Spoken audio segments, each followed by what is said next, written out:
What we do here is go back.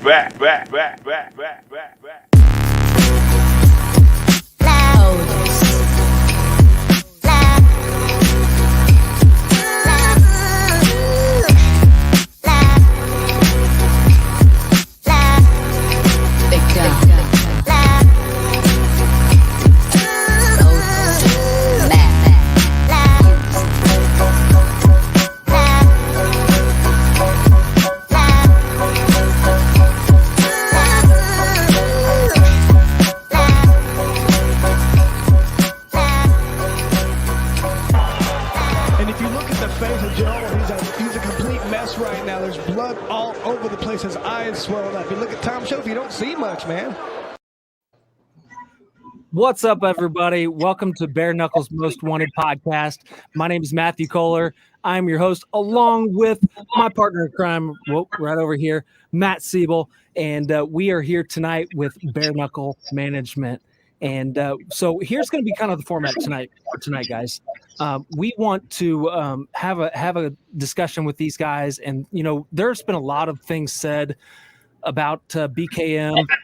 There's been a lot of things that BKM has said. So we want to give Bare Knuckle Management the courtesy of having the floor first. Introduce yourself, guys, and you know, I know that there are some things that you guys are passionate about that you want to get off your chest, and we want to give you the platform to be able to do that.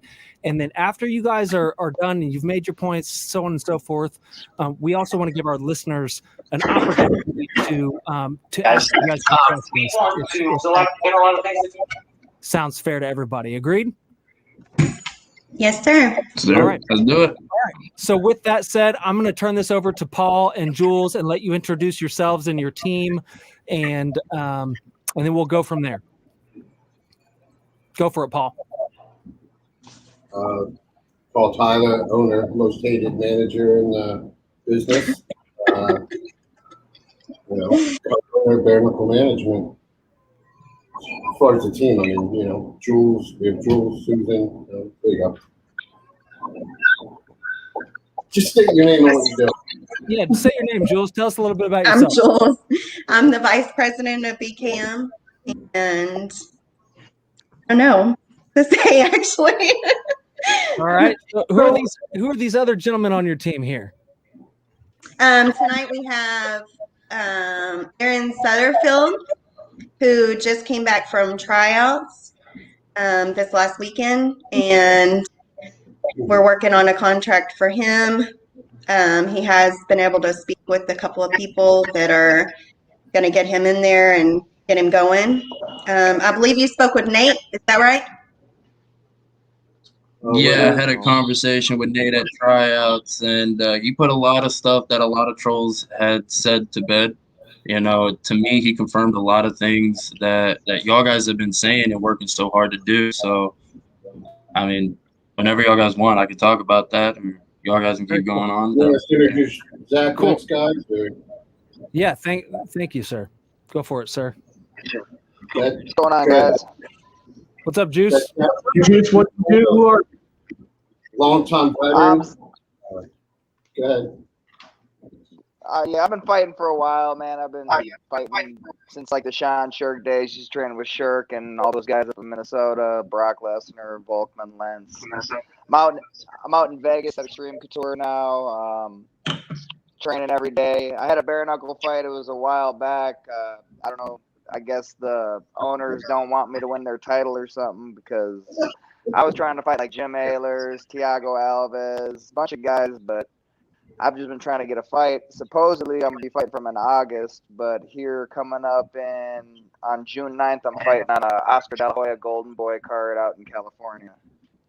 Very cool. And that's glove boxing? Yeah, that's glove boxing. I was trying to get an MMA fight and probably like sneak into the PFL tournament next year, possibly, but it's really hard for me to find an MMA fight. I had an MMA fight in December against a kid who's like 10-0. He just won on the Contender Series. Paul seen the fight. I beat the kid up, made him look kind of silly. He was breaking. It was the third round, and they ended up giving him a split decision somehow. So back to the drawing board, getting a couple fights in as soon as I can. Cool. Well, welcome to the show, sir. So we got Aaron, we got Juice, and we got Paul. And of course, we got Jewlz. So we got two of the members of the management team and a couple of the fighters, new members of the team, I guess, right? Actually, Zach's been around for a long time. His bare knuckle fight was BKFC 8, I believe, against Fred Pierce, where he got a knockout in the second round. Okay. Yeah. All right. Okay. He knocked him out. He fell out of the ring. It was a good I'm one. positive that I watched the fight, but there have been a lot of fights, and in all transparency, most of my focus goes to the heavyweights, just because.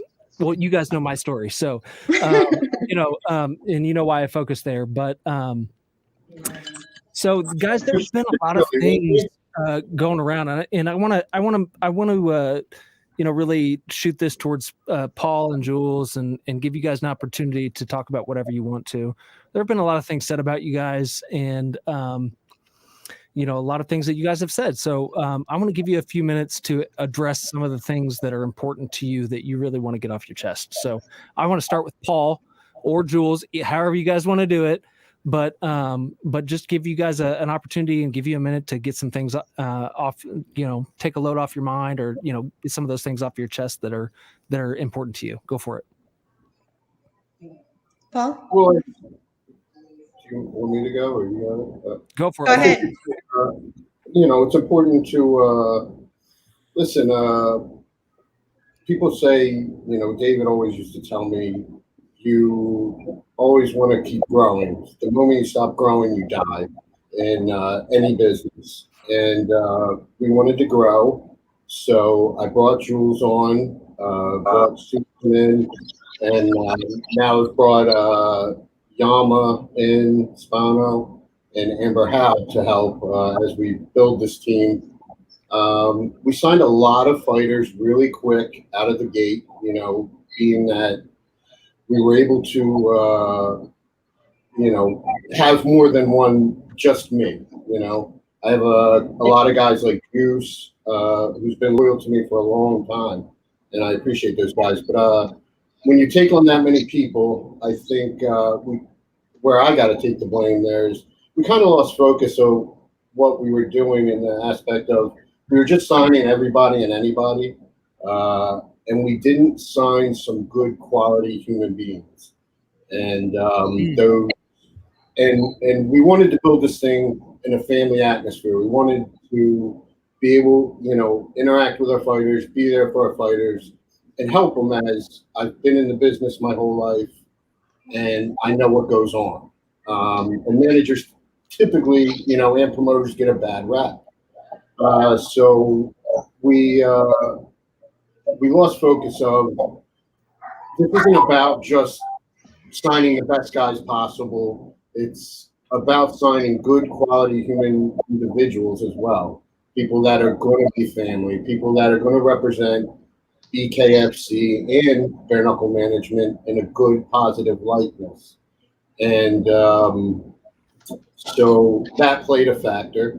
And that's why I wanted to bring Juice on and Aaron on, so you could kind of see the beginning and the future. Aaron just starting out in his career, Juice being in a little later into his career and popping into his prime now.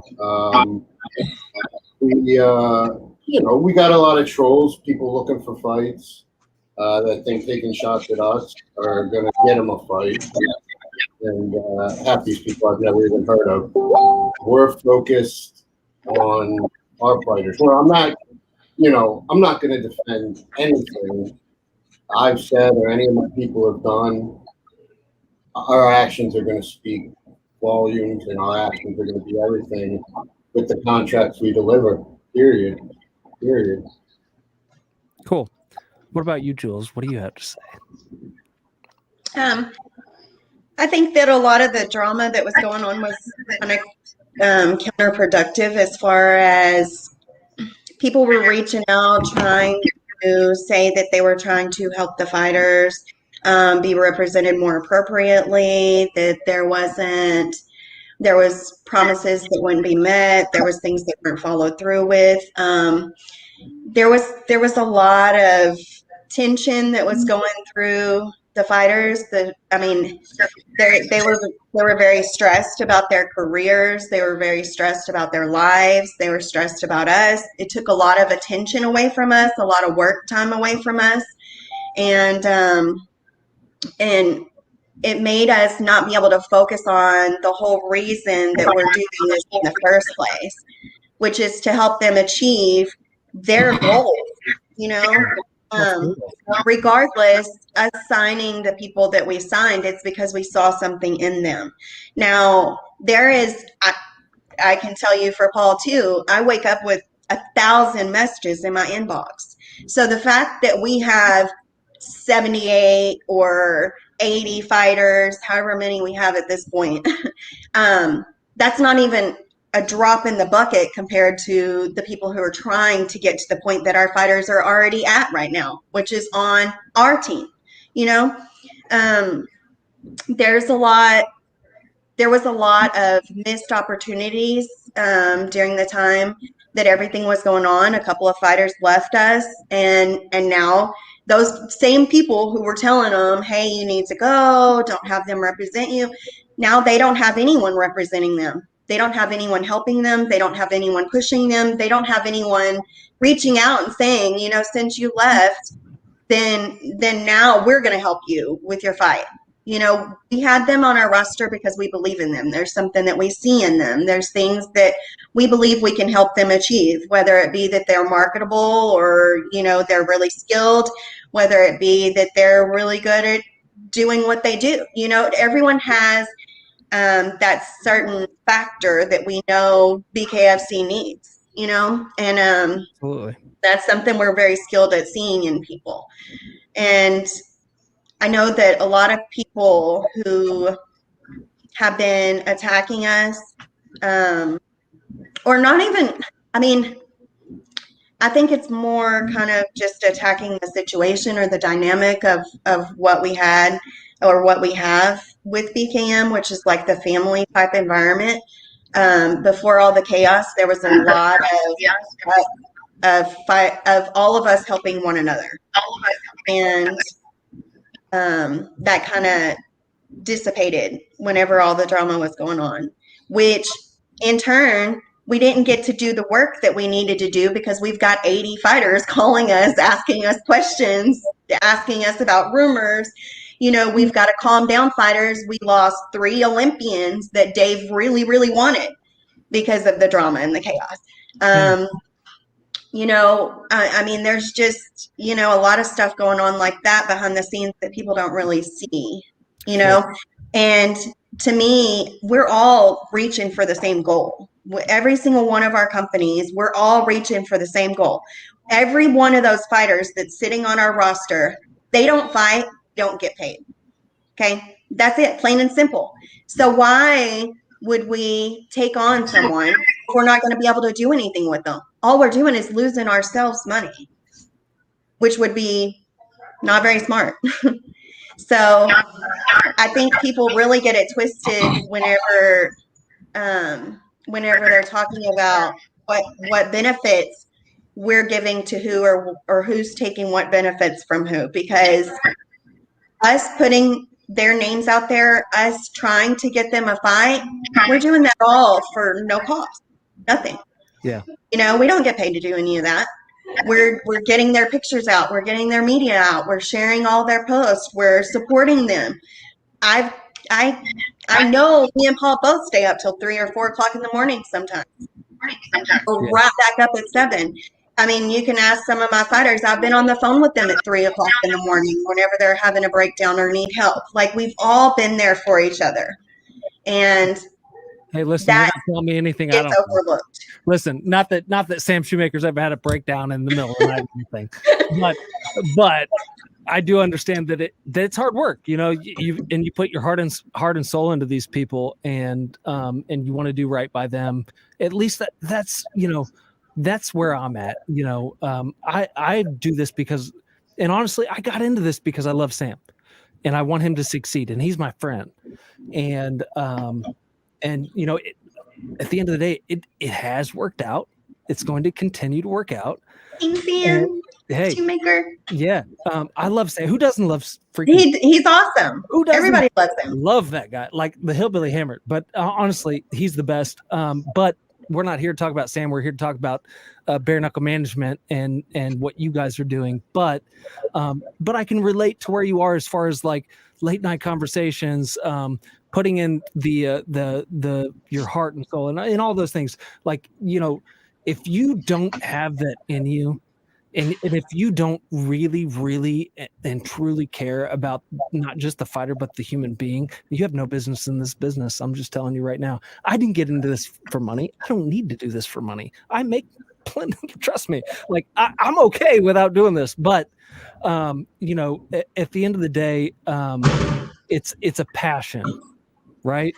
And it's about the fighters and correct me if I'm wrong, but this is the way I see it. The way I see it is that the fighter is the boss at the end of the day. They're the CEO of their own business. And we happen to have the honor and privilege of being a part of that. Exactly. Right? And that's where I stand. But we do want to get to some, you know, the very active chat here. But before we do that, is there anything else that you guys want to address or say before we get to jump into some of the comments and questions? Past, present, or future? Absolutely. I think, listen, I've been doing this my whole life. Like I said, May 8th, 1998, I signed a contract with Damon Feldman, David's brother. We did our first Tough Man contest, and he took me under his wing and taught me a lot. I love Damon for that. I mean, I owe a lot to him. I think our fighters' contracts, and you know, everybody's a Monday morning quarterback. But like I said, I remember starting out how I had some guys that were just, you know, I hate to say this, really terrible, man. Couldn't win a fight to save their life, and I didn't care. I still love them, still partied with them, and it's like, man, you know, you're still my hero. I still look up to you, you know, for fighting. You know, people will say, well, you know, like I've seen some of the comments, what was the benefit to Aaron sitting 6 months, things like that. The benefit is he's going to fight for BKFC. You know, as questions come up, we can answer them as far as tryouts. I think BKFC wants everyone to go to tryouts now, is what I'm being told. So we'll go. Either way, Aaron got it. And I think loyalty and pays off, you know, and I think Aaron and Zach both have, you know, what's coming to them, and we can talk about what's next for them. You know, like I said, we don't really have anything to defend. We have a great group of guys that we are big girls. I'm sorry. We have some phenomenal ladies as well. And we're moving forward. I don't care what people have to say and all that anymore. I'm not responding to that. We're here to get our fighters' contract, and we're going to deliver on that. Very good. I love it. I love it. Focused, right? Yeah, that's it, man. That's it. Right. At the end of the day, that's what it's about. I mean, getting there in a fight, you know, we got something coming up very soon for him. And it's not like we haven't had other fight offers for him. We do move our guys around, like Zach. Zach was sitting in for a while as people were avoiding him at the 165-pound division. So we went and took the co-main event in LFA and got robbed perfectly. I mean, anybody who watched the fight knows he chased that guy around the whole time. And it's a shame because, like, veterans like him who go and put all this work in, just because this guy was 10-0 on his way to the UFC, they robbed my guy. It was hard. It was hard to watch. But the benefit of that is, because I would have been in the big show with that win I should have had, now we can just go win a bare knuckle world title. Absolutely. But, like, so next step is we're supposed to fight in August, hopefully. That should put me in at least title contention for that weight class, because there ain't nobody at 165 that can box a lick. Nobody. I mean, I wouldn't say nobody now. There's nobody. I mean, shit, the only person We forgot we had the same weight classes. I'm just saying. I mean, 165 will be my division. I don't mean to interrupt you, Bubba, but No, the only person I seen at 155, 165 that was even like a fight would have been Luis Palomino. It's the only guy that could have boxed with me in those divisions. I feel like 100%. Like Jim Ayler's moves like Frankenstein. I'm a slick southpaw that can actually box. I'm not just one of these MMA fighters that couldn't cut it in MMA and move to bare knuckle. You know, like I could still go to PFL with a good win. I just lost to a guy that won Dana White's Contender Series, but I put it on him. You know, so like I'm here. Hopefully in August we go get this fight against Caleb Harris. That's an easy fight for me. Go finish him real quick and then move on to the next one. Bounce right back. Yeah, we weren't supposed to announce that. Oh, well, that's what I'm trying to fight, man. Burrito. It ain't even official. I don't got no contract. All right, so we're gonna pretend like we didn't hear that because David Jones will come on here in a minute. But okay, I was betting supposed to fight that boy. You don't want to fight me. You want to fight from Mississippi. Look at Sorry, Dave. Sorry, Dave. we're gonna move on from that. With your permission, but okay. So let's go ahead and take some questions from the chat. So we got Vince Anderson that just said, "What about Elvin Brito?" We love the Elvin Brito fight. Brito got nothing but respect for him as a human being. I mean, that guy, he's got a beautiful smile. How can you not like the guy? Well, John Castello seems to disagree with you. Two great John guys. obviously don't know too much about me though. That's the thing. Elvin Brito is tough. You know, that's a tough fight. Yeah, I see his style. I still beat Elvin Brito. You know, like he's a tough kid. I respect Elvin, but my boxing skills are better than him. He trains with some of the Jones people, the Roy Jones Sr. or some shit. But I train with world-class boxers every day. My coach is a 4-time world champ from Cuba, 92 gold medalist. I'm in the same gym as Caleb Plant, and I'm in Extreme Couture with all the guys there. And I hold my own, and nobody pushes me around, so we can do that. sounds like you're getting it done, brother.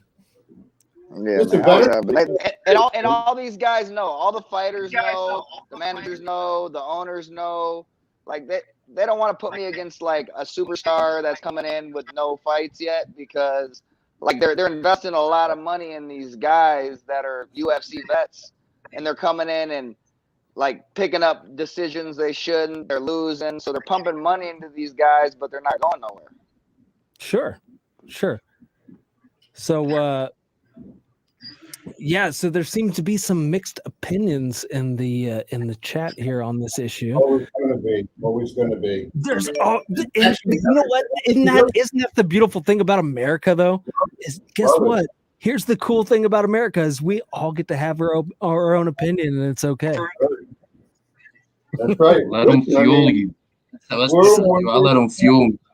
I don't know who Boz Rutan is, but he says that dude trains at an MMA gym talking about fighting Burrito. So he trains with McGregor. He's trained with. But what does dude?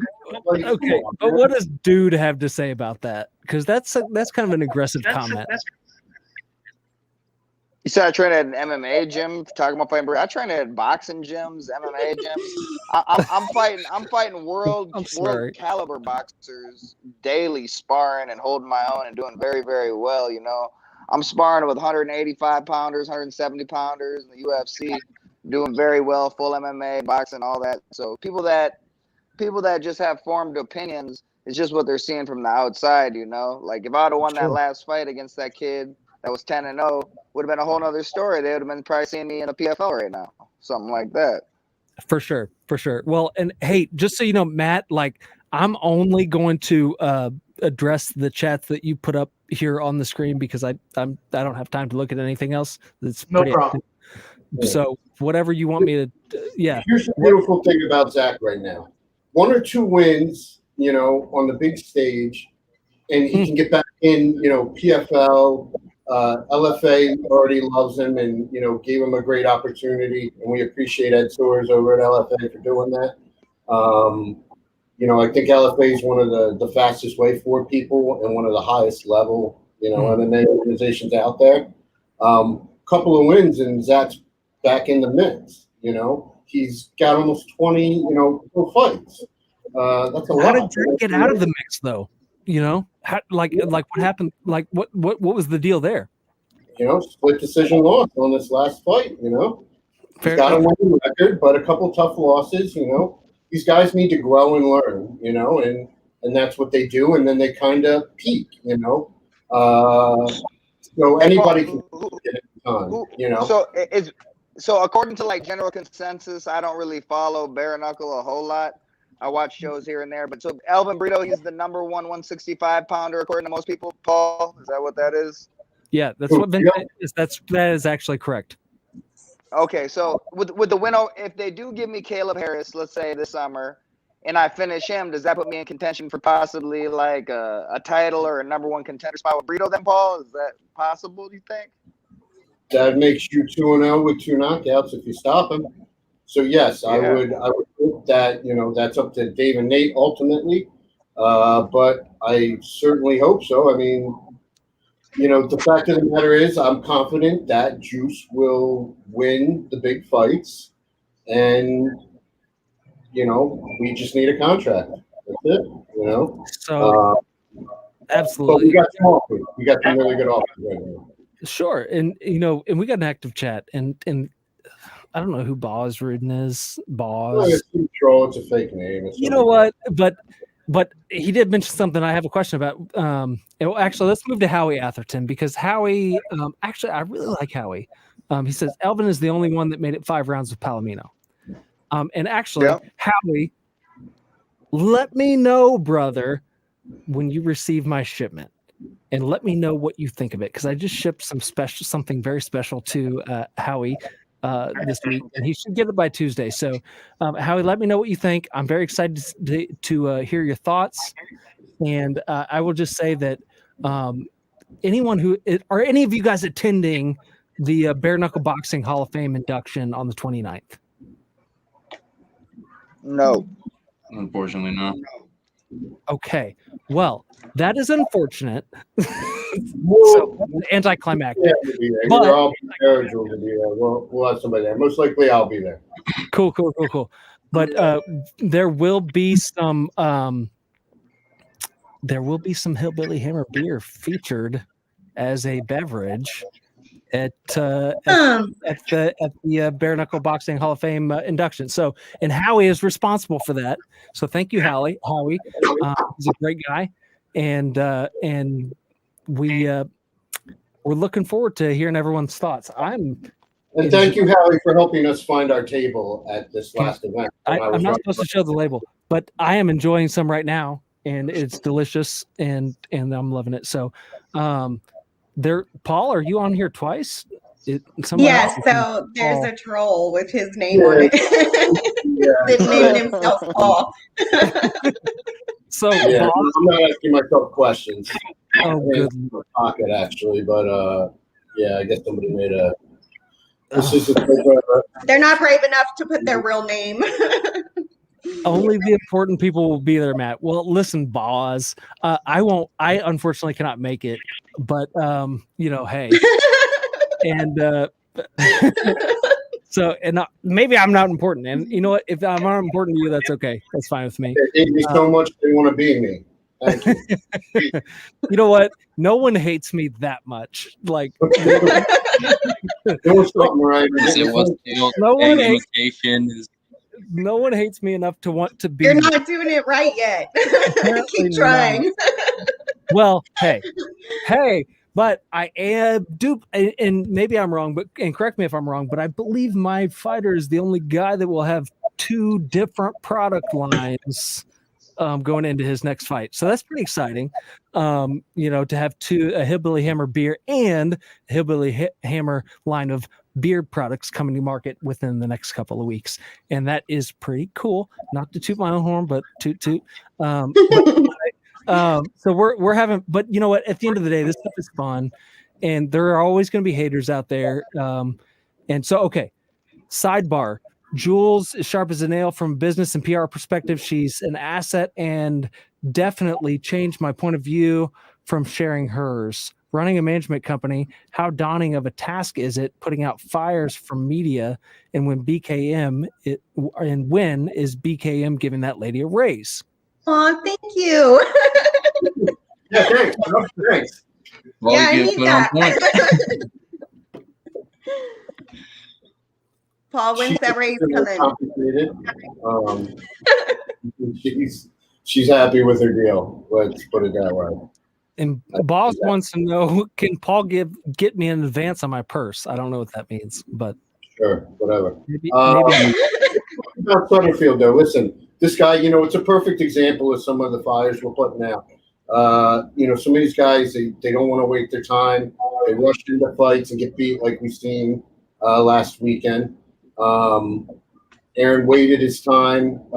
He was supposed to fight in Alabama. Everyone got in his ear and said, "Oh man, listen, BKM's not going to take care of you. They're not getting you fight." Alabama fell out, and then Aaron got told otherwise by the source. So, yeah, Aaron will tell that story. No, I'm gonna double up on what Paul said. No, tryouts are definitely a must if you're debuting in the BKFC. Now, heard it from the man Nate himself. I was actually talking to Johnny Bedford, and Nate happened to be right there beside him, and he goes, "That Sutterfield guy that Paul's been talking about," and I'm instantly turned me speechless because I'm sorry, I am a no-name fighter, but the fact that somebody that high up knows my name, saying that Paul and Jewlz have been blowing him up about me, and even apologized about the Alabama fight and everything.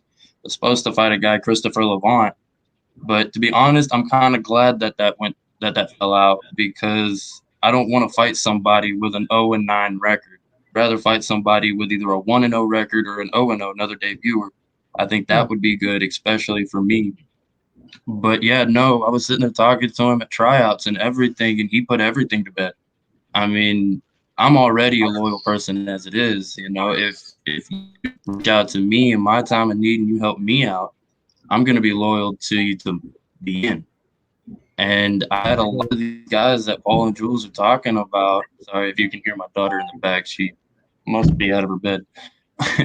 But no, a lot of these guys that Paul and Jewlz are talking about. And I'm just like, look, I don't care what you say. Yes, the situations that I'm going through are frustrating. Because not on top of, fighting, I have to have a life. I have a family that I have to support. And all of it's mentally exhausting. But my dad taught me, stay loyal and good things will come out of it. And now, as boss Rudin wanted to say, yeah, I've been signed for BKM for 6 months. But you know what? It helps out. In July, I'm fighting. I'll be fighting on the Texas card. I'll find out when and I'll find out where, but I'm going to be on that card from Nate's You're mouth fighting himself. at So you're fighting at 165? Yeah, fighting at 165. Yep. Hey, man. I'll be at 165. Hey, I'm down with that. It makes sense. There you go. I'm ready. Like I told Nate, I'm ready whenever. I was ready for Alabama. Hell, I was ready for Knuckle Mania in February when I first signed. I told Paul, I was like, somebody drops out, call me. I'm just one of those guys. Yeah. So guys like Aaron, we're going to build up. Guys like Juice, we're ready to rush into the big fights right now. Juice will take any fight that's offered. Listen, when Juice is not going to say no to anybody, never has, never will, and he's ready to fight the best right now. Aaron is a different case. He's young. He's only had a couple amateur fights. He has a lot of potential, and we want to build him up the right way. We're not looking to rush him into, big fights. So I don't want to, and on a totally different note. And again, we said we wanted to address some of the things in the chat, and this is something I've seen more than once. And so I want to address this. I don't want to be too harsh on you guys because again, I am a team player, and I understand what you guys go through. But I want to there have been some questions over licensing. The state you go to, so you know this, right? It's simple. We know who's asking them. I know the answer, but I want to hear your answer. State you go to, because I had a license, tried to get one at 17, couldn't do it, had to get emancipated in New Jersey.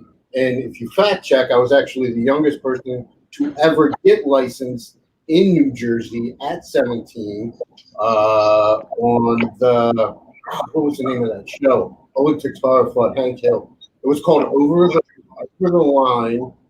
I remember who my fighters were on the card. I remember it was Dave Wall, Ruben Albino, and Luis Lopez. But I was 17.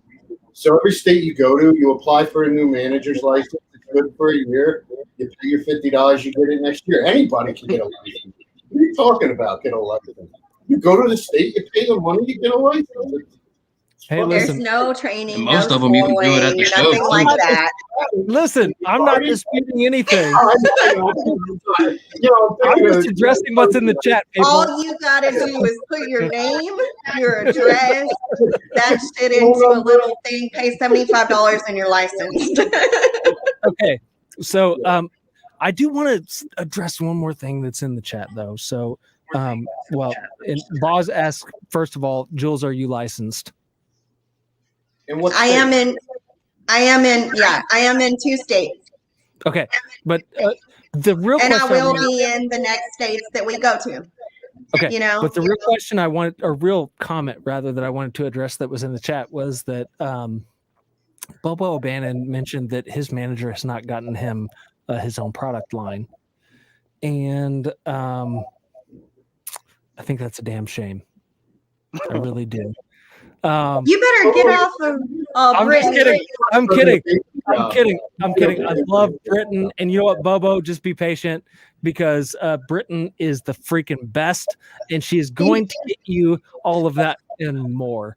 And actually, like literally right before we jumped on this live stream here, Britain was in my inbox, and we're gonna have a conversation. And you know what? We're gonna work together and make some things happen. I'm just telling you right now. But even if she had nothing to do with me, she would still be doing all kinds of great things for Bobo, because she's not only is she just a great person, but she's talented. So Yeah, she is. She's Brittany, so I don't sweet. want to fight you. Like I wouldn't be able to hit you because I was raised by a Southern Baptist preacher and I'm a good person. So like I would just take a beating. Matthew, Yes. a little birdie told me that you were helping Miss Faria too. You know, it's possible. I love Christine. I love Misfit. I think that she's amazing. And there are a number of opportunities out there.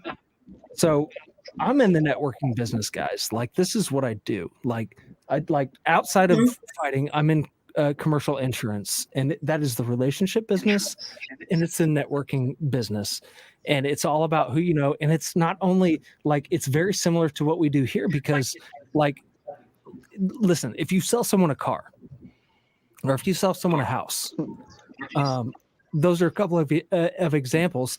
Like, in that, you know, if you buy a car, you can be proud of your car. You can love your car. You can go home and wash it and, you know, show it off to people and stuff like that. If I sell you an insurance policy, or if I sell you a management contract, what do we have? We have trust, right? We have an agreement, and we have trust, and that is all we freaking have. There is no tangible object that I can give to you. There's nothing that you can cuddle with at night. Like, we have trust. And so this is the business of trust, right? And so, you know, but that's what it is. But there are a number of opportunities that are going to be available to a number of fighters, even the ones that I don't work with. And I'm going to honor that. Like, if I have a sponsor or someone that I'm talking to, and there's a good person that I know of, like Christine, that, you know, that deserves an opportunity, I'm going to reach out to him, you know. And see, that's what I feel like we should all be doing as management teams, is working together for the common goal. If there's something that I could help another fighter with to help them advance their career, to give them more knowledge, you know, of what they're doing, whatever it is. I mean, I have sponsors that I've reached out and given to other fighters. I have, you know, and to me, if we all work together, then we all come to the goal. Okay. But as we're tearing each other apart, all we're doing is hurting the fighters. At the end of the day, I still go to sleep. Paul still goes to sleep. Paul is still going to be here tomorrow. period. Paul will not be gone. So all of this hate and all of this drama, it's useless. All it does is affect our fighters Sure. at the end of the day. I totally agree. And you know, like, I'll just tell you, like, I've signed one guy, and to me, like, right now, with everything else I have on my plate, I run another business.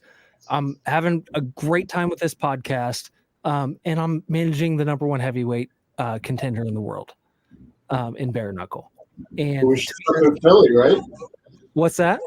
Wasn't he just up in Philly? He was just up in Philly. Yeah, he was in training camp in Philly with We're back, isn't he? with Rodney Rice. Yeah. And We heard about it. Yeah.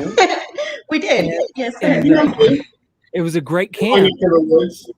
Yeah, and he continues to train hard, you know. But to me, that right now, that's enough on my plate. I'm not trying to recruit anybody else, like, because, and maybe down the road that'll change. But like, I feel like we as managers, when we sign these people, whether it's a woman or whether it's a man or whoever it is, we owe a certain level of commitment to these people. And if I do something, I don't believe in halfway doing anything. If I do something, you better believe that I'm going to freaking do it. And I'm going to try to be the best at it. And I'm going to give everything that I can to make it happen and keep true to my word. Because that's something that's just super important to me. So with that said, I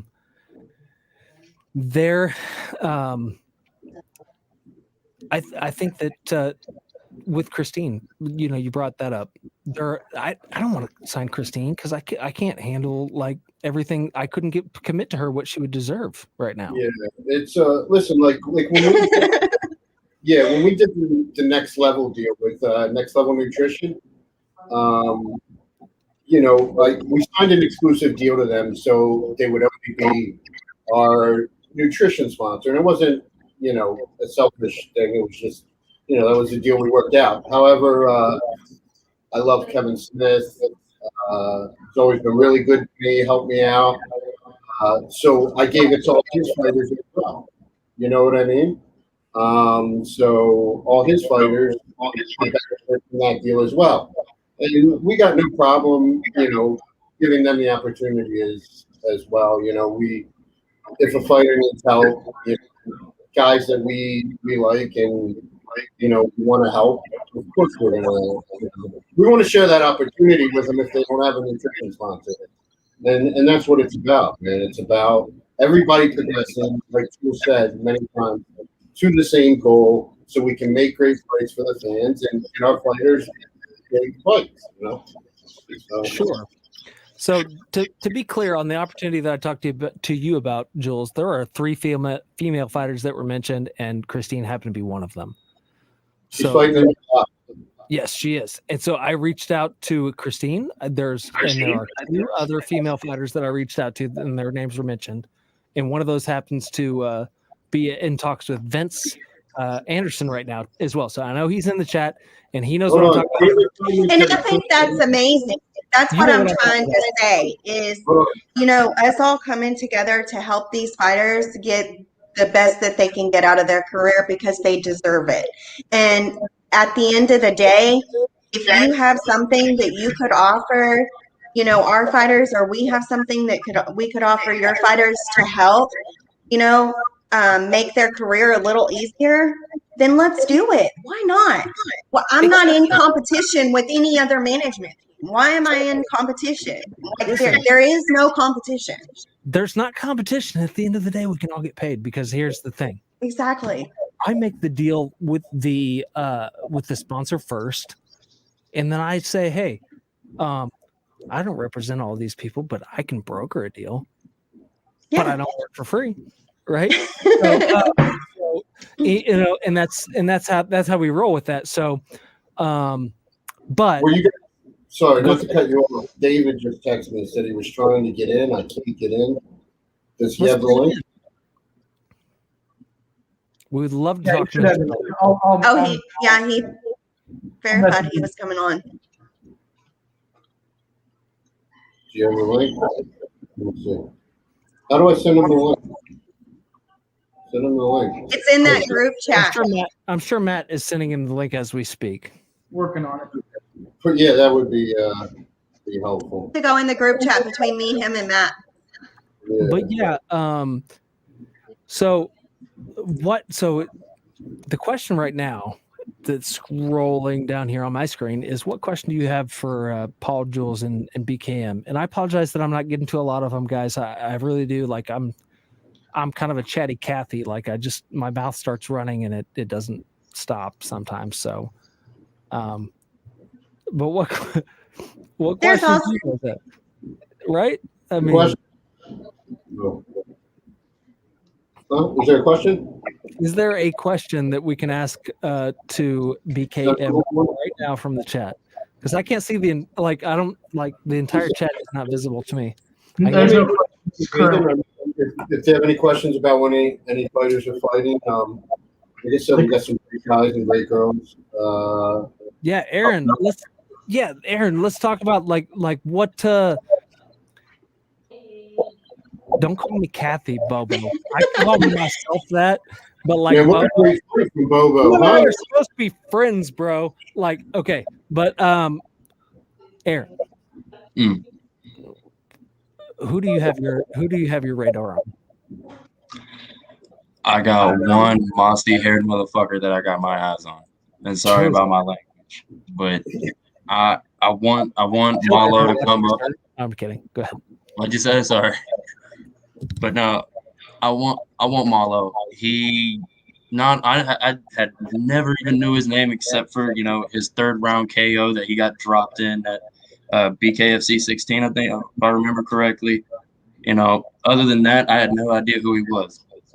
And then Cody Travis posted on a comment that he thought it would be a good fight between me and Malo, being it would be my debut. Malo's, is coming off of a loss. Well, I got a contract now. I want look me in the eyes, you green hair freak. When I'm saying this, I want you at 165. I'll even cut to 155 if it'll make him, actually sign the contract. I mean, I've got one thing that I stand very high morally on, and that is you can talk trash about anybody. I don't care, as long as it's not family. I mean, I follow that. I stick up for people when I see that happening. If some like he who has the audacity to post people's pictures of their kids and stuff, talking trash about their kids? Who has the audacity to put people's addresses out on the internet, on Instagram? You know how dangerous that crap is? I want to sew his mouth shut. So yeah, I want Malo. Listen, I can't disagree. You shouldn't talk about people's families, and you should never ever do anything like put someone's address out. So it looks like Paul took he walked off. Okay. So there was one other comment. I'm not sure who made it. That was comments ago, but I would really like to hear a 30-second elevator pitch on why should you sign with BKM. For me? Yeah. You shouldn't. Sign somewhere else. We got too many. Honestly, We got enough to keep us busy. Listen, some people like chocolate, some people like vanilla. Everybody's got a different taste, different flavor. Talk to my fighters. Ask them why, truthfully. I don't really need to. Everybody's different. Everybody has different goals and they're at different positions in their career. So there's no single pitch, that we have other than, we got some great sponsors that are already on board to help elevate these people's career, put a little money in their pocket. I think we've shown by the amount of fighters we've put in already, by the amount we have coming, that we're capable of doing our job. We've worked with LFA. We've worked with BKFC. WBO. Yeah. So how many fighters do you guys actually have signed right now? How many fighters do we have signed? Correct. Yeah. that's actually not my department technically. Last time we checked, it was like 78 or something like that. Yes. However, 8 fighters. yeah, That's so a guys. in Korea was 50, and we added more, and we have our eyes on a couple. However, like Just I said, yesterday, I got a message from David that said, I want you to sign this girl. oh, yeah, And- whatever. Okay. Mhm. So like, but of Don't mention those, it. if the number is in fact 78, we'll just take that as a roundabout, right? Right. An approximate number. How do I How get many- them all within a year? No. Yeah. Well, yeah. How do you, first of all, up to this point, how many of those fighters have had a fight and how many will have a fight in the next year? So just off the top of my head, off of people that I've brought in, you got Fred, Jeff Shiffens. I got Josh Dyer, his first fight. Teresa Sangala, her fight. Savage, her fight. Randine, her fight. Zach, his fight. Who else have we got in? Do we have any heavyweights? Tyler Vogel. We got him on. We had 4 fighters on one card. So Vogel. what's and this is a thing like in the fighter management business is turnover, right? You turn over fighters, right? Well, we're going to be getting rid of some fighters, as I said. Moving forward, we need to focus on good quality. Let me show this to pause. What? Go ahead. Sorry. So No. Go ahead. there's some people we're going to be letting go so they can get what they need, because we're unable to do what they want in that time period. Meaning, some people aren't going to wait. And I tell guys when they're coming in, like I told Aaron, I said, Aaron, don't get pissed off at me 3 months from now if I don't have a fight for you yet. Like it's going to take a little time, because there's a list of guys, and BKFC has 1,000 people a day, or a week. I'm sorry, applying. However, your time's going to come, and he was this close to getting on Alabama. I mean, literally that close, without even going to the tryouts. Which I think is pretty good on our part. But if there is a card in Texas in July, he certainly will be on that card. If not, we'll be able to get him, else. But we plan to, we're going to get as many fighters on the card, every card coming up as we can.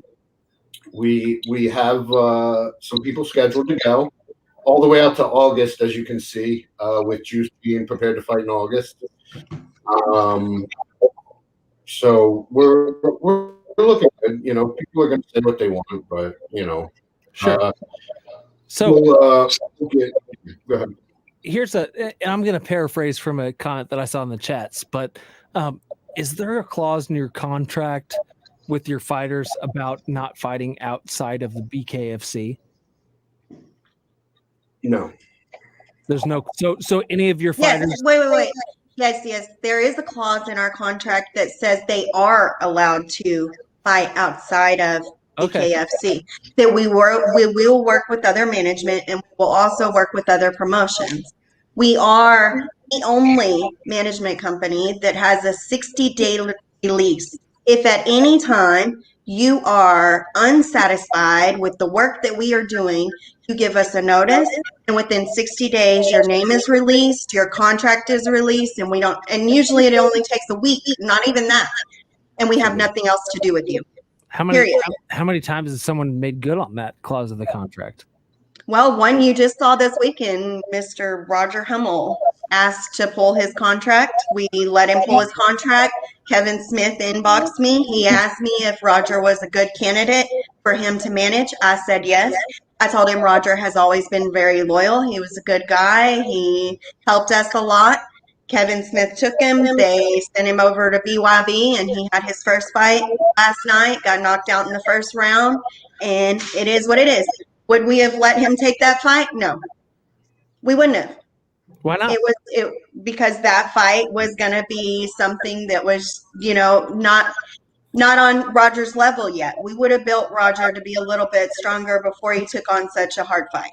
So as far as that goes, like who makes those decisions? Like do you have a trainer that you work We with? didn't put Roger in. I know. I'm not talking about Roger specifically. I don't even look at the comments. Okay. What do you look at? Do you have a trainer that advises you on this kind of thing? As far as when the fighters are ready, that sort of thing? Right. So usually 99% of the time, I'll speak with the fighters' trainers as well, just to kind of find out coming along, making sure I'm getting the truth. There's no nagging injuries, that the level is where we're going to be prepared for the fight coming in. I love everyone to be included and know what's going on. Okay. Yeah. Perfect example of the question you asked though is Jeff Shipp. Okay. He went 0-2 in BKFC. So I talked to Dave. I said, Dave, I need to build this guy up. He's not ready. However, he's loyal and I wanted to keep him. So now he's 2-0 with 2 knockouts in BYB. Fought last weekend. And, I think Dave and Nate I think he's ready to come back to BKFC. So that's the type of thinking. Yeah. Okay. Well, so you guys had who all is on your team right now? As far as work, I know that you guys are growing your team. You have, of course, Paul, you, and Jewlz, you. But I also know there's some others that are on your team. Who all is on your team, and what are their contributions? You got that, Jewlz. Before you answer, Boz, I don't know who you are, brother, but he's talking about he was making reference to a poll that was on Facebook about the favorite bare knuckle podcast. And number one, first of all, our asses kicked. We did, we totally did. But I feel like, after the show, there's going to be a lot of people that go and vote for us. So, but who knows? We'll see what happens. But anyway, I don't know who Boz is because he's got a fake name. But listen, Susan's in the chat. I know she's on your team, and that really was the question: is who all is on your team, and what is everyone's role? So, okay, we have Britton and Bobo O'Bannon, who are our religious counsel for us. Basically, there are some people that are on our team that really value their religion. They like to have prayer before they go and fight. They like to have someone that they can call whenever things are going, kind of bad for them. And someone that's personal, that understands the fight game. Because, when you call your local preacher or whatever in the church, sometimes they don't understand the dynamics of the fight world. And Brendan and Bobo really bring a lot to the table with that. The other person we have is Jason Ferguson. He used to be a DA, and now he is an attorney. He owns his own practice. He's actually Holly Holm attorney. He has gotten several decisions overturned in the UFC. All of our fighters can access him for free, 24/7, whether it be for personal things, if they get arrested, DUI, if they have something going on with their families, they can access him 24/7 for free. Hold on. I'm sorry. Mm-hmm. Do you expect a lot of your fighters to get arrested?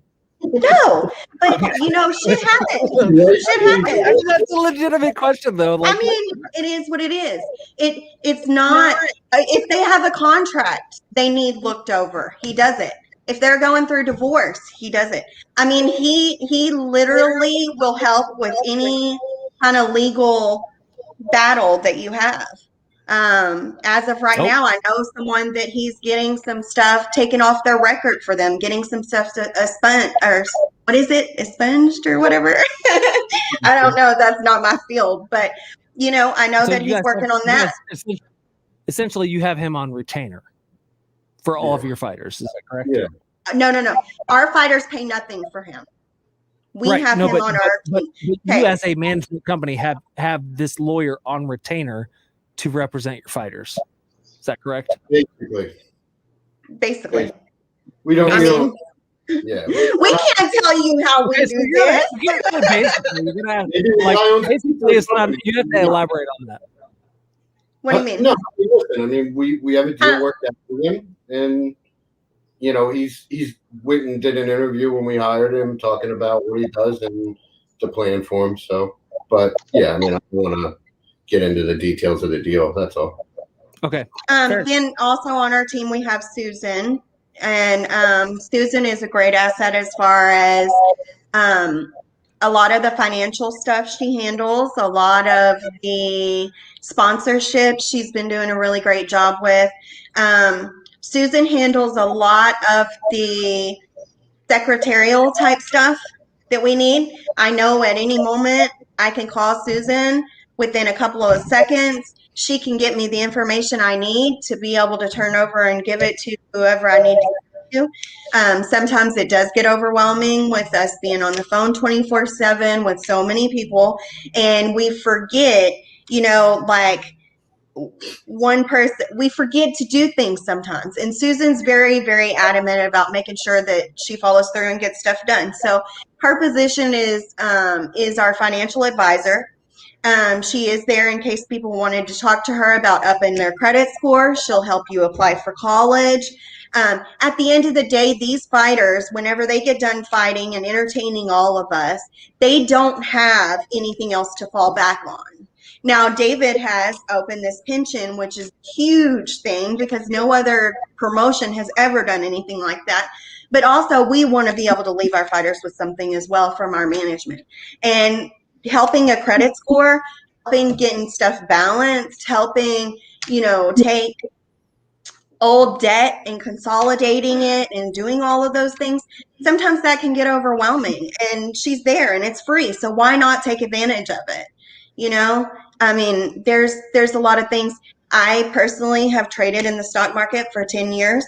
I'm very decorated in the stock market, although there's things that I wouldn't suggest for a lot of people, but I will help people learn how to chart, how to graph, how to figure out, how to read a stock chart, how to invest. All of those things are really important because, like I said, whenever these fighters are done, they don't have something that they just fall back on. They don't have retirement. Well, absolutely. And like one of my first meetings with Sam was like, hey, and I'm sure he wouldn't mind me sharing this, is that, hey, you're 36 years old, bro. You cannot do this forever. Like right now you're at the top of your game, and I 100% believe that Sam is going to be the heavyweight champion, and that he's going to reign for a while. Like I really believe that, but it does not last forever, and nobody's getting rich in bare knuckle right now.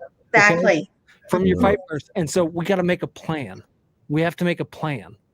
And so that's investing in their future is something that needs to be approached from all angles of management. Being able to market the people that they are without trying to market them to the wrong places. I mean, a perfect example of that is felony Charles Bennett. So many people have had a difficult time marketing him. We're doing a great job. We have several places that we think are going to pick up a personalized line for felony, a CBD shop. It's all about, getting in touch with the fighter's personal side and seeing where their strengths are and playing on those strengths.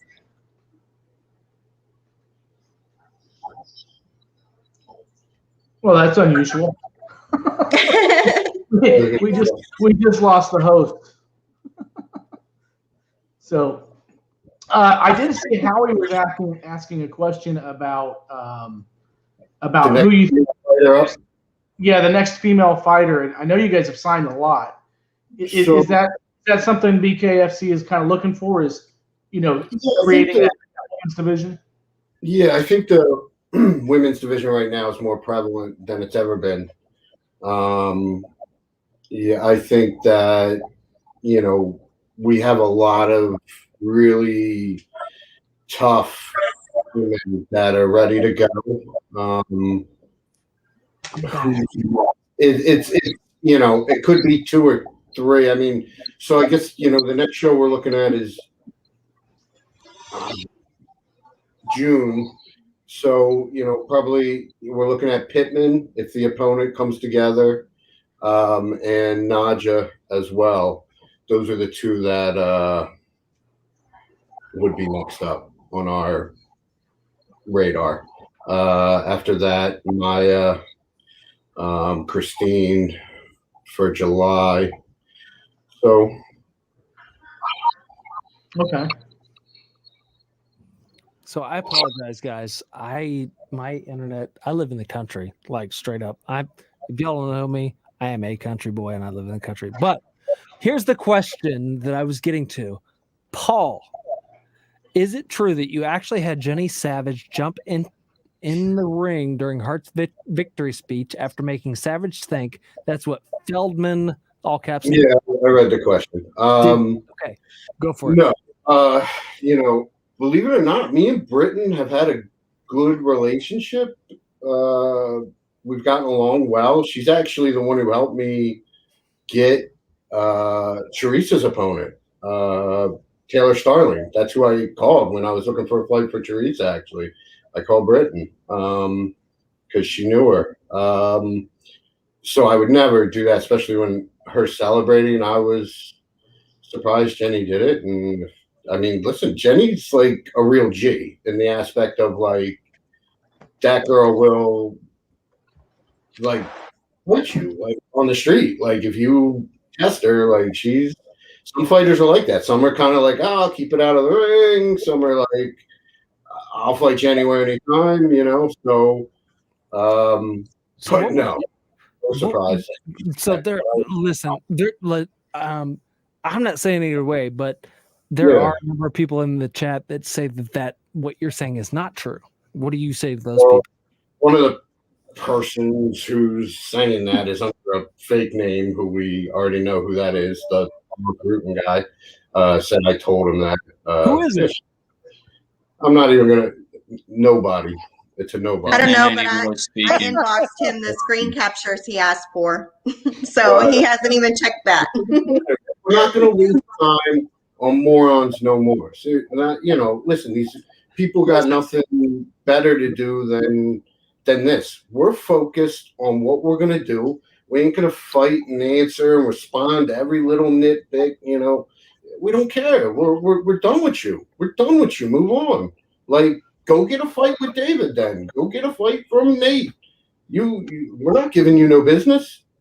You know, we don't need those type of quality people. I'd rather work with people like, you know, Vince and Kevin that are going to be able to, you know, do some good things. Hey, you know? Hey, don't forget about this guy. Yeah, I mean, so we want to work with, like I said, good people. We're going to focus on working with that. We're not like this dumb ass stuff, you know.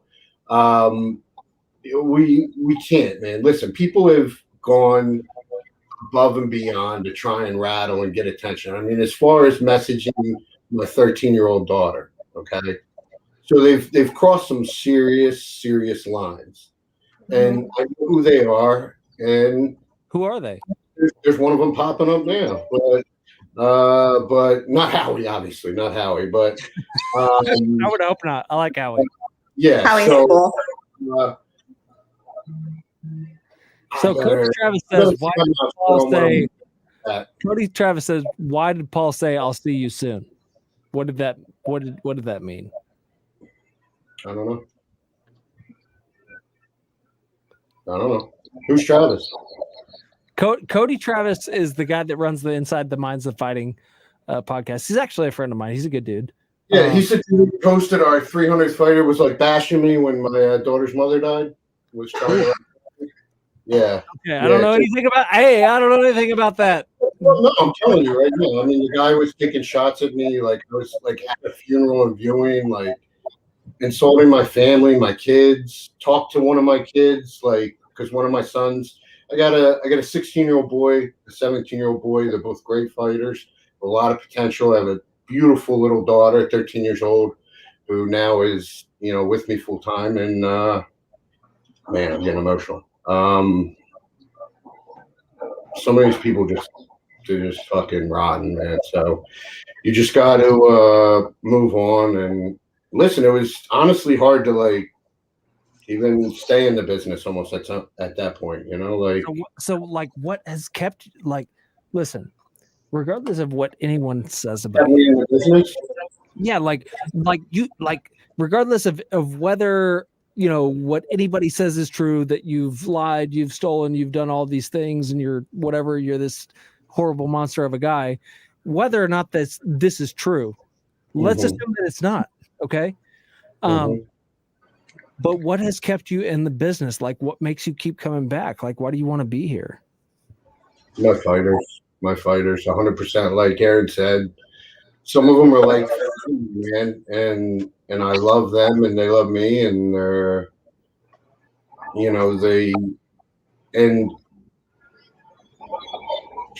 we're close. And I mean, I've been with David and Damon since I was a kid, man. Like, as long as I can remember. Like, they taught me everything I know. David was the best man at my wedding when I got married. We had businesses together in the mall, so, with what David's doing, I wanted to help him, support him. If he was broke and lost everything tomorrow, I'd still be with him. And I was, I loved him before.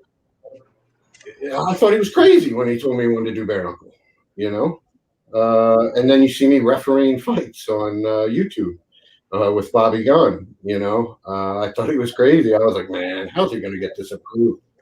But can't and no are two words that he loves, and he's taught me that you can't listen and believe in those two words. But what's kept me in it, even during like this really, really horrible, trying, testing, rough time, is my fighters and the messages they sent me and my family, and the ones who really did show up to the viewing and the funeral and sent flowers. He couldn't make it, and that's it. Right.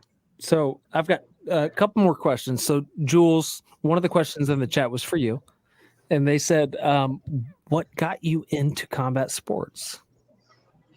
Well, I mean, I've watched combat sports for a while, as far as like UFC and boxing and things like that ever since I was younger. I've been friends with Fred Pierce for 22 years. He's like a brother to me. My kids call him Uncle. He's a really, really good guy. And whenever I could honestly say he probably introduced me into combat sports several years ago. I remember whenever I was 18, 19 years old, and he would take me to the gym, and he would have a bunch of people go out there and spar, and it was all, really cool for me. I guess I've always been a competitive person. I love football. I love basketball, so I'm just that type of girl. Like anything competitive, I love it. You're a fan of sports. I am. Oh, totally. Yes. Okay. So, and that's what you in. So was it anything specific to combat sports that drew you in? As far as into management? Into being a fan, because I would say that would have, you either have to, like, if you're going to be in management in this, you either have to be like involved in it, or you have to just be a diehard like freaking fan of this. I mean, I've been a fan for a while. Like I said, Fred's been around since, the beginning of BKFC. He was over at, a couple of other promotions as well. I've sponsored him a couple of times.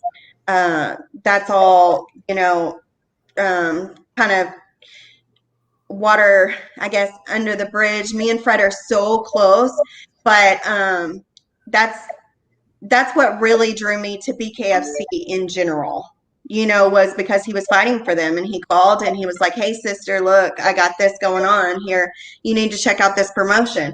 And that's what I did, and I've been a fan ever since. And everybody who knows me knows I'm a big Fiera fan, Faria fan. Like, that's just no questions asked. Like, everyone knew that about me from the beginning. I'm a fan of Felonies. I've been a fan of many of the fighters before I became, any part of the management team at all. So fair enough. So listen, I feel like I would be doing a disservice to our fans and our listeners if I did not address this. It's not going to be an easy topic to discuss, but I do want to address some of the questions over, WBKFF, and what happened there. And specifically, those are addressed to Paul. Yeah, for the time, man. Can you talk about that a little bit? Go for it. So I think it was Brett Okamoto, who is like one of the, reporters from the UFC we were working with, said that I left the company 3 weeks before they did the show. I had a contract with them. Sean Merriman had a contract with them. Brendan Ward had a contract with them, meaning to fight. I had a separate contract as the matchmaker. Contract stated they would put the money in escrow because, I didn't want people to get screwed. I sent a text out when I left to all the fighters, and nothing has ever happened to me. No one's ever sued me. No one's ever done anything, because it's kind of like this. At the end of the day, let me ask you a question, okay? Go for it. If Dave doesn't pay Sam Shoemaker, does Nate Shook owe you the money? Well, at the end of the day, if somebody doesn't pay Sam Shoemaker, I don't think I'm going to be the one dealing with that problem. But is Nate the one responsible for it? You got a Nate's much not the bigger one problem to deal right? with there, brother. So, it's as simple as that. I was the matchmaker. Yeah, I worked for them. Yeah, I left a month before they did the show. I had to kind of choose between backing Sean Merriman and Brennan and a company that was I was seeing things that weren't adding up, weren't making sense. I seen things that just weren't right. So I had to get out of there. I moved my family but all there the were way. a lot of accusations made about you, though, man. Do you want to address any of those? Not really. Everyone, Chris Lieben has said, boss, you lied to us, things like that, and, boss was the president. So, he promised those guys they were going to get paid. I did warn those guys. I couldn't technically say to them, you're not going to get paid, but I said I was nervous enough to leave that I didn't think they were going to get paid. When they wouldn't put the money in escrow, I was like, what the fuck? Like, why aren't they, if they got the money, why aren't they putting it in escrow? So I've seen some things. I left, and plenty of people reported I left, and I did. And I contacted the fighters and told them ask for a cashier's check was like what I have in my text messages. I kept everything in case court ever did come up. And believe it or not, we're still trying to get the fighters paid. I go to court in Jewlz knows. I go to court in California. Yeah, in June to 17th, I think. No. Yeah, to try and I sent you the paperwork, but we're trying to get the fighters paid from you guys, and we're going to keep trying. Specifically, are making an effort to try to get fighters paid. Yeah. I could send you the paperwork over if you want to see. You don't have to listen. You don't have to convince me. You got to convince the people who are listening. We don't have to convince any of them. That's the point. That's the point. We don't have anybody to answer to. But the thing is, except for the people who hired us, the fighters are who we have to answer to. But I have to ask the question: and I hope that you don't hate me for that. But like that is literally my job. So it's the same four trolls popping up with the same questions, same things that are taking all their time and effort out of whether they should be watching Netflix with their kids right now, watching your show, not saying you shouldn't watch a show, on here trying to convince the public for whatever reason that we're the evil bad guys. Stay away from us. All my fighters that have fought for BKFC got paid. Everybody's been doing well, and we're happy with working with BKFC. So, like I said, there are some really disgusting people in this world that just have nothing but hate and bitter and ugliness in their heart, man. And well, that's true. I wish them the best. Yeah, isn't it? So, hey, Matt, and Matt will probably know, but Matt, do we still have David Feldman coming on? He hasn't looked at the message as of late. Okay, I sent him the link. All right then. So, but Matt, he did verify in the messages though, telling you he was going to come on tonight, right? Earlier, yes, he said he tried to get on. So okay, so let's wrap this whole thing up with a little game, if you guys don't mind. Let's do it. Okay, so I want to go with all three of you, and we're going to start with Aaron, and we're going to let the chat decide and guess, and then at the end of the day, at the end of the game, you're going to tell us what's really the thing. But 2 truths and a lie. So you're going to tell us 2 facts about yourself that are true, and then 1 thing that is not true, and then we're going to let the chat decide which is which. All right, let's see. 2 truths and a lie. Let's do this. Oh my God, I feel like I'm back in high school again. No, you are back in high school. Yeah, right. And I'm the principal. Let's see. I've got a first round 30-second knockout. Okay. I've got a first round 30-second armbar, and I've never been out of this first round. Okay, so first round 30-second knockout, first round 30-second armbar, and you've never been out of the first round. So what does the chat think? Let me get at least 1 comment on this, and then I'm going to make my guess. Actually, I'm not even going to guess. And you know what? We don't even care what the chat says in this situation because we got your manager right here. Paul, what is true and what is a lie? I know it's true. Okay. He's got a 30-second armbar in the first round. Okay. Does he also have a 30-second knockout in the first round? No, just the armbar. The knockout wasn't in 30 seconds. Just the armbar. Okay. So he's never been out of the first round. Has he ever been out of the first round? I think he has. Oh, wow. So Paul is willing to bet his reputation on the fact that Aaron. Listen, hey, Paul, you better rethink this, brother, because this is. Listen, if Paul has ever been out of the first round, your reputation is gone, man. I'm kidding, but has it? Aaron, you tell us right now. I have a 30-second knockout in the first round against Kevin Miner at Peak Fighting 5.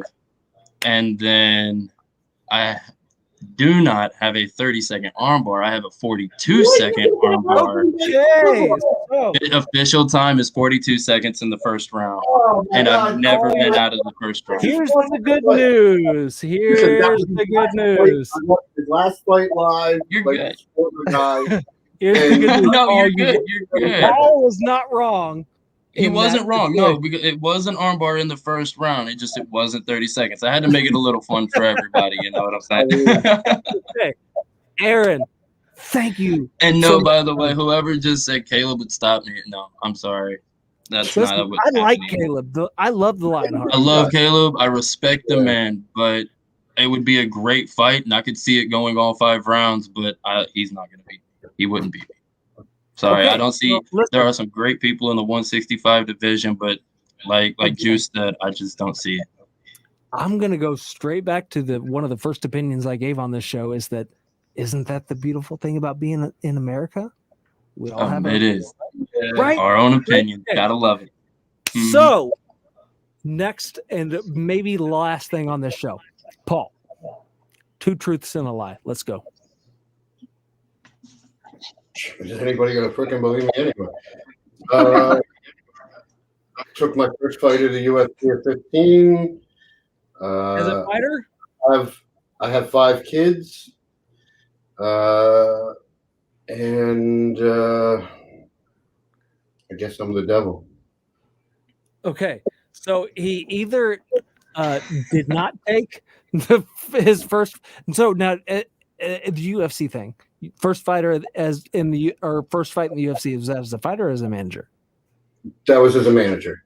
Okay. So first fight in the UFC as a manager at the age of 15. What was the second one?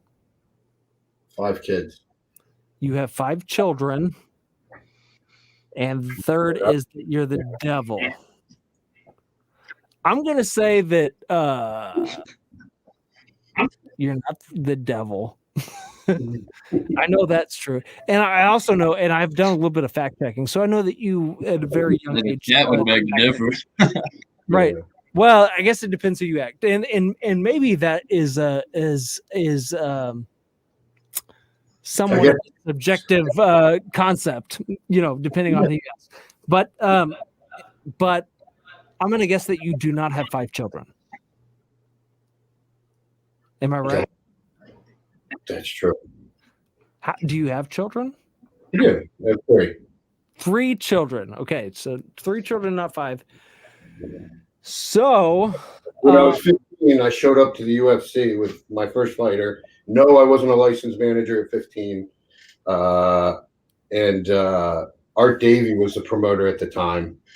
My dad sent me with one of the fighters, and like they got a big kick out of it that like this 15-year-old kid was there with this crazy fighter who was an alternate. And I met a lot of people, and I think that's what really pushed me into the business. So it's a crazy story, but you can fact check it. It's true. So there was one more little question in the chat that said something about you bullying fighters or something like that. Can you bring that back up? Specifically Hart, it says. Okay. I bully who? Paul said I believe it was Britton Hart. I bully Britton Hart on social media. That's what the comment said. I'm not saying either way. Like I said before, I like Britton Hart a lot. Like me and her have always been cool. I don't even think I haven't been on social media for like a month just because of all the nonsense. Like I'm done with social media. I got 4. Because technically we're social media. Are you done? Well, I'm on here for you guys. So, and okay. I shared your post. That was the first time I had been on, and I don't know how long.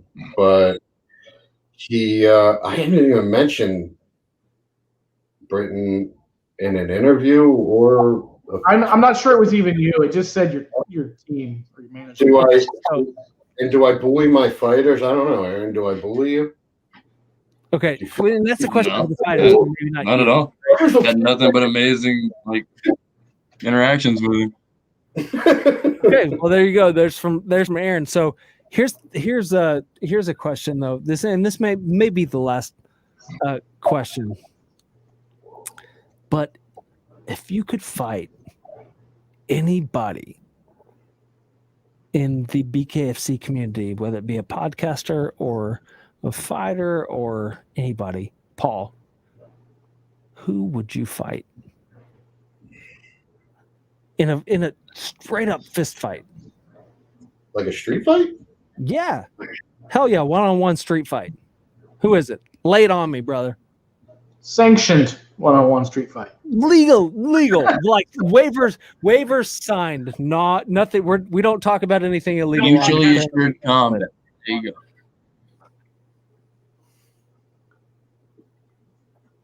Nobody. What about me?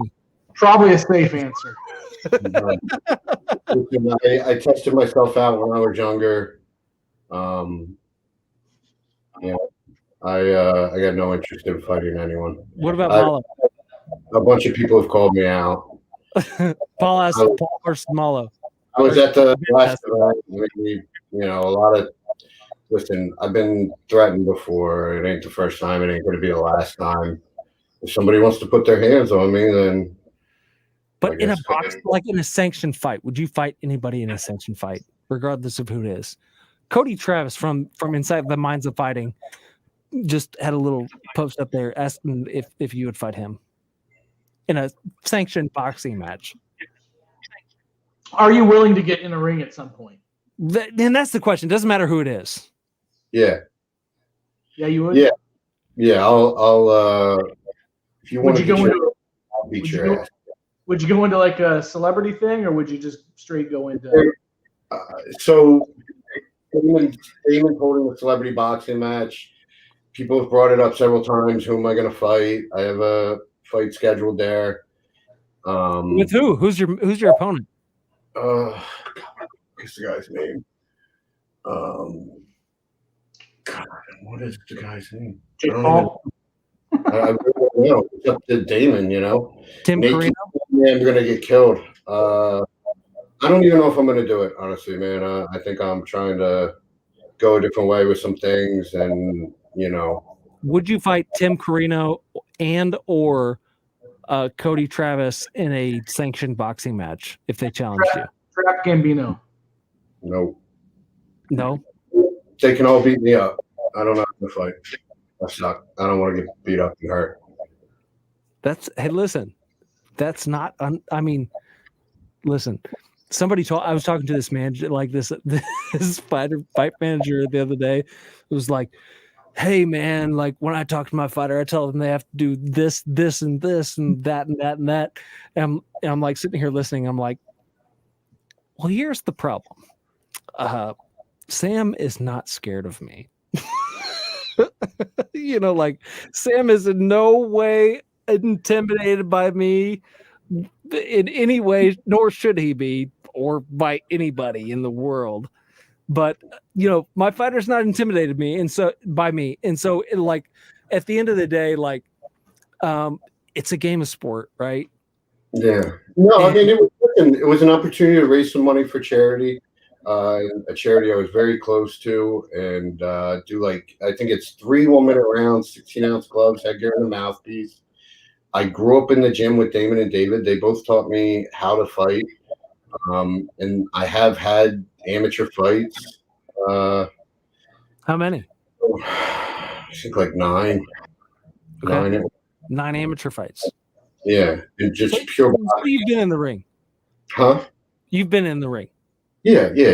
It's it's not for everybody, man. Like it's a matter of trust me, coming and reacting in time, and especially at I'm 40, man, and I got to train, I got to take care of my family, and but raising a little bit of money for charity turned into like I said, negative people with whatever their issues are. They just turned me off to the idea altogether. So, but I grew up kickboxing and got into boxing later on, and I've done and accomplished what I need to do there. But if somebody wants to come and put their hands on me, and I can do it and see what happens, But in a sanctioned fight, though, that's a different world. I'm not really interested. Like, I would never fight somebody who isn't a part of something good. You know what I mean? Like, I've even told my fighters that, like, when all my guys have been like, I want to fight Mallow. Everybody, too. I've had fighters hitting me up that I don't even manage asking me to fight the guy. And I'm like, no. Like, I got no interest in putting money in his pocket. That's. Could you win though? Could you win if I fought him? Doesn't matter. I mean, listen, can I fight? I mean, I guess we'll never know. I'm never gonna know because I ain't gonna fight you. Okay. Yeah, listen, I mean, We got Vince Anderson saying Paul versus Scott, BKM versus Goat. Oh, shit, man. Listen, Scott. I talked to David about Scott, and I told him me and Vince buried our hatchet because me and Vince were having some issues. And I thank you, Vince, for the nice wishes from my family the other day. Something like that, I would entertain because Scott's a good person, and I did pop off on him online one night. So Scott, like for instance, like if you said to me, "Yo, let's go do something for charity and make some money," yeah, I do an exhibition and work. But like as far as like fighting someone with like hatred and actually wanting to hurt them and all that, man, I'm not interested in that. All that crap talking and. I'm not interested in that stuff, man. Would you fight me for fun? Yeah, if you wanted to do an exhibition and we could go raise some money for a good cause, yeah, I would do an exhibition. But no love lost, right? No, we would just have fun. We'd work. That's it, I'd win. Afterwards, we done, Good with you. Yeah. No, absolutely. I would win. I've been beat. I got knocked out. Like I did versus kickboxing match. David worked my corner. Worst decision I ever made in my life when I got kicked in the head. I fought for the world championship in the Taekwondo four different occasions. In the head. Yeah. I don't want to get kicked in the face. Trust me. Yeah. So I've been stopped, and I've also won. Fighting somebody on the street. That's different. That's a different world. Yeah, fighting somebody in a sanctioned bout is two completely different scenarios. God knows. Yeah, if somebody tries to put their hands on me on the street, I'm gonna try and end their life. But that's why I carry a gun. Though. Just know that if you come up, I'm strapped. Like I do not go anywhere without carrying a gun. But anyway, Aaron. Yeah, Aaron. Do you have any sponsors you want to shout out or anybody you want to talk about before we let you go, brother? I mean, other than what Paul's already shouted out, I mean, Next Level, they're treating us great. We've got great things going on with them. But for me personally, how long have you been? I really don't have anything. I mean, I've been with BKM for, like Rudin said, 6 months. But, I signed early February, and I'm still here. I'm still ready. I'm patient. I'm no name. I'm not, a bunch of guys. So I got to take my road as.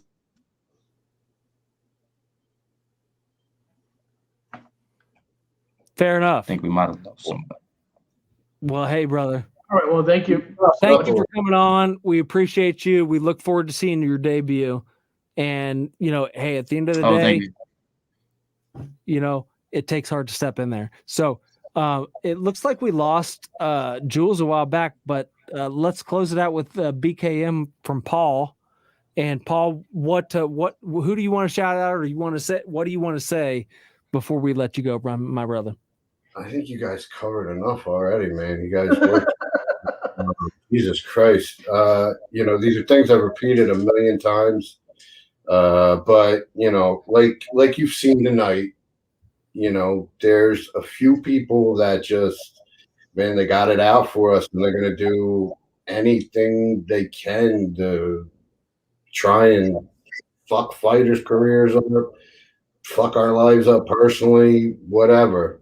These are people I have no interest in ever mentioning and being around, and I just I have faith in David and our conversations.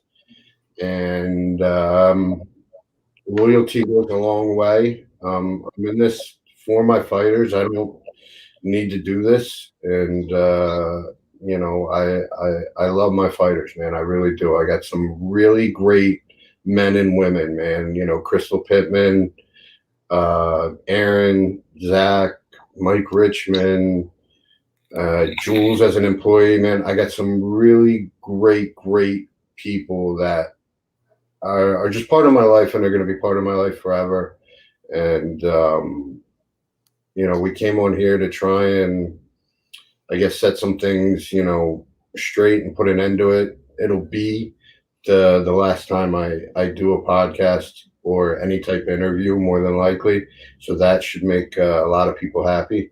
And I'm going to, teach Jewlz as much as I can, stay behind the scenes as much as possible, and spend more time with my family. It's important that I'm there for my kids and that I refocus my life to like a positive future. You never know when you can lose somebody. I lost my mother young. My father's getting really old. And with this last tragedy, man, it just really shook some things up that put some things in perspective. And, I think, I appreciate you guys coming on, bringing us on and talking to my guys. And I hope I can keep supplying you guys with plenty of athletes. But I have 100%, 1,000,000% faith in Jewlz. And just so you know, Jewlz does own a piece of the company. Like, Jewlz is more than just a employee. She's an owner. She's got skin in the game, per se.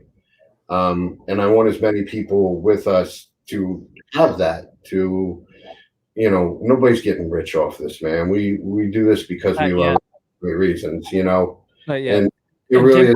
You're wrong. And being Dave, who's helped a lot. So. Sorry, I didn't mean to interrupt you, Paul. No, it's all I right. had to interject because you know what? If somebody says in Brittany Serrano, Carino, whatever it is, Brittany C. I got no interest in her or Tim or what they're saying. I got Tim. Yeah. You No both. interest. It's all sorry for your TV. loss, Paul. Do something. Listen, here's the thing. Here's the last thing I want to really say is that, Paul, thank you for coming on. Thank you for putting yourself out there, because I know that you have a lot of haters. And and Tim, you and Brittany are going to be donating some money to #Britain's battle, because we have a bet going on. But over the Shoemaker versus Beltran fight, and Sam's going to win, hands down.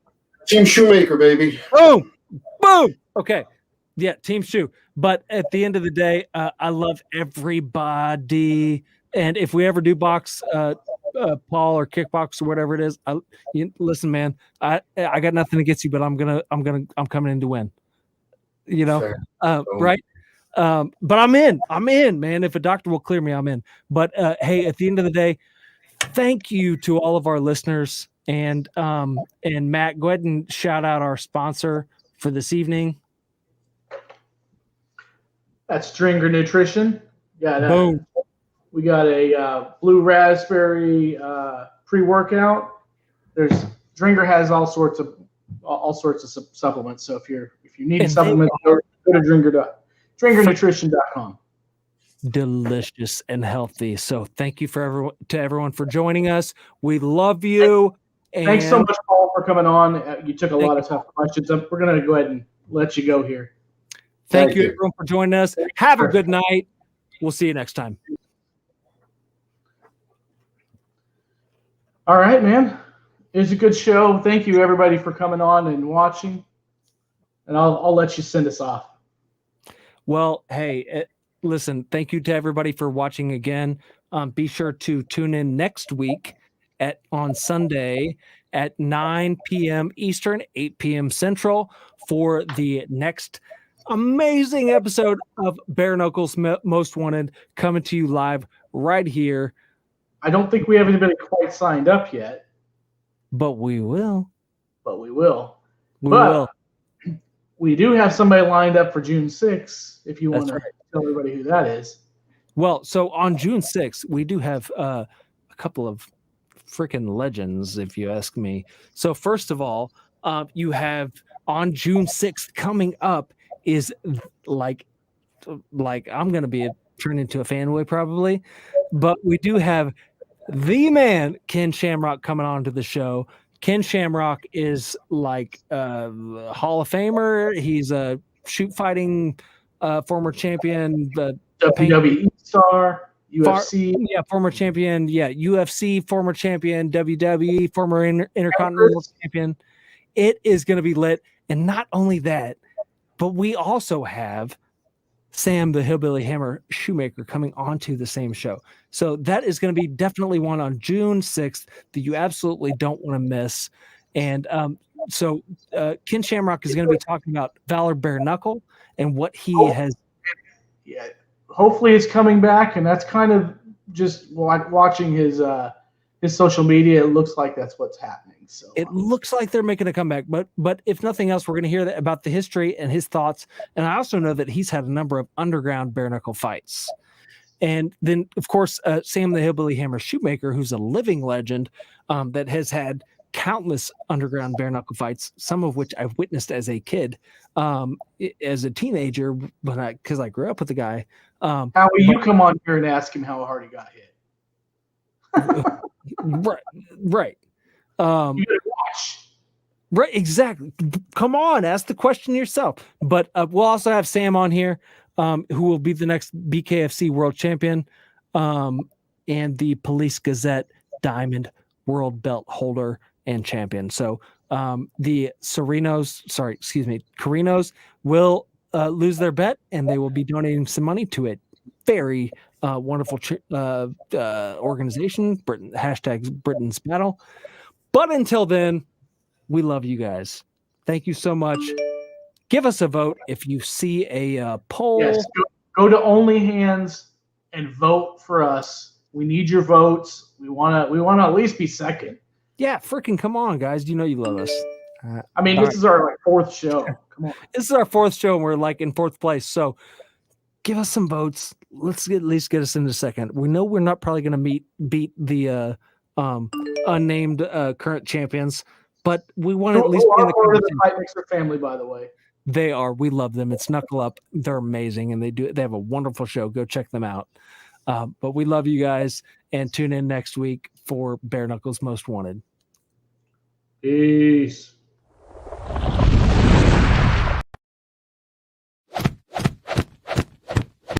What we do here is go back. And if you look at the face of Jewlz,